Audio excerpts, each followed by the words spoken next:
গিয়ে আমার জন্য একটা হেলিকপ্টার নিয়ে আয়। ঠিক আছে আম্মু যান, আমি এখনই তোমার জন্য হেলিকপ্টার আনতাছি।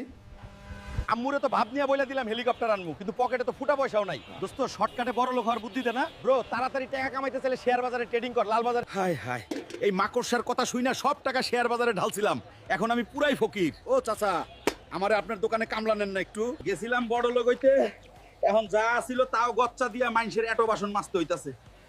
হায় রে কপাল। চলো মামা, চাও বেচি লগে পড়াশোনাও চালাই। ও মা, চা বেচতে বেচতে আমি দেখি দেশের প্রধানমন্ত্রী হয়ে গেছি। কেমনে কি ভাই? এখন পুরা দেশে মাগনা চা বিলাম। ওই বস, আমারে জলদি একটা সোনার হেলিকপ্টার দেও তো। এই নাও টাকার বস্তা। এখন আম্মু তো খুশিতে গদগদ হইব। ওই দেখো, হাল্ক মামা চলেও আইছে।